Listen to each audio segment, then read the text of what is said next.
Hello, welcome back to Season 2, Episode 16 of the Amber Wave Show. Today we look back at the last weekend's games against Histon Town in the FA Cup first round proper. FA Vase.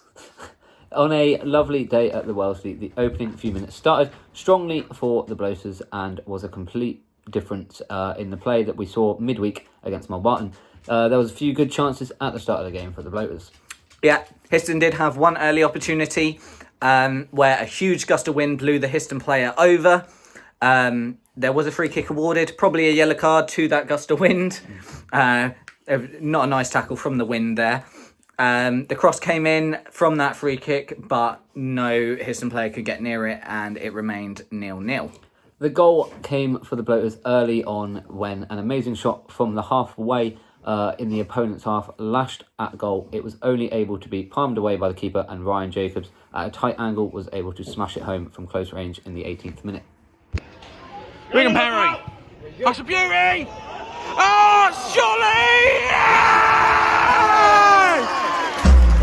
Soon after, Histon probably had their best chance of the game, where a low shot came cross-darted from the right-hand side across from the left, where Ling was able to palm it away, but not out of any danger. And after a crazy slide tackle to nobody in the box and some great defending, the Bloaters were able to smash the ball away, and the score remained 1-0. Yeah, before the end of the first half, there was a half chance for the Bloaters when a cross came in, was headed on by the Yarmouth player, but a free kick was awarded by the referee for a foul on the Histon player. Not sure why or how, but we move on.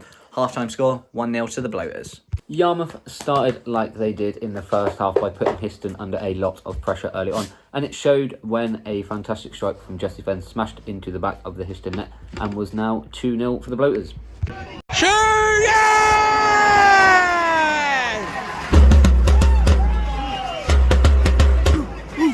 The pressure continued for the Bloaters as chance after chance for the Bloaters was saved or was marginally wide.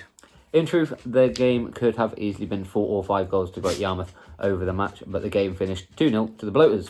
Yeah, very concise, good, strong performance, very much like the Fakenham one. Yeah. Very different to the Mulbarton game where we looked second best. Yeah. From the first kick of the game, I think that we looked the better team. Yeah. And it was quite surprising that Histon didn't resort to using the dark arts as much as they did last time they played us.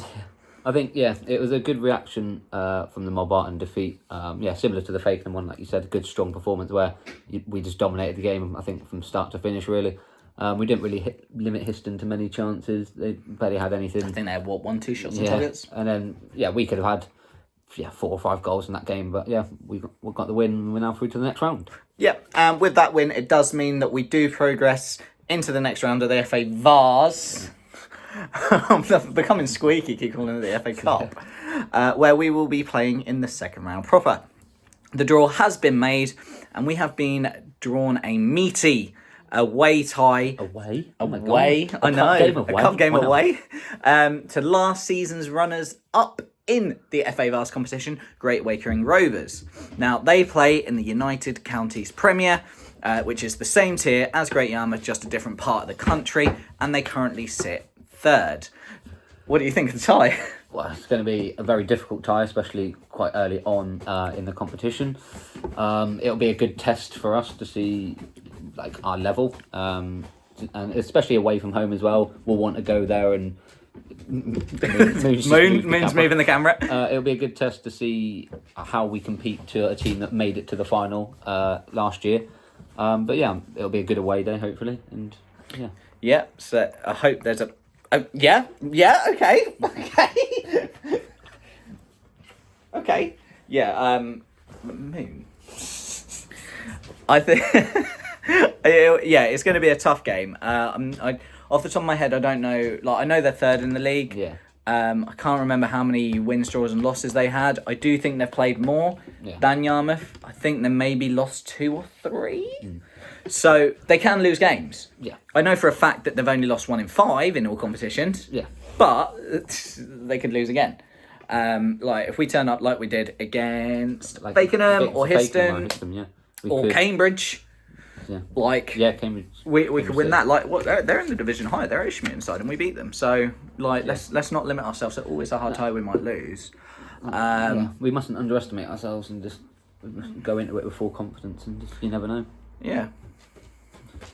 But yeah, now on to the next game, where there is only one game this coming week as Great Yarmouth take on Soham Town Rangers in the 3rd Premier, which will be the 4th and final time these two sides will meet this season.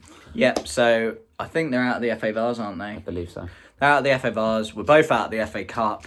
They're not in Norfolk, so they won't be playing. Now the cats come to say hello. So they won't be playing any. Hello. They won't be playing in the Norfolk Senior Cup. No. This is your first time on the Amber Wave Show. They won't be playing in the FA, the Norfolk Senior Cup, and we're out of the League Cup. Yeah. So there's no way we'll be playing them again, I don't think.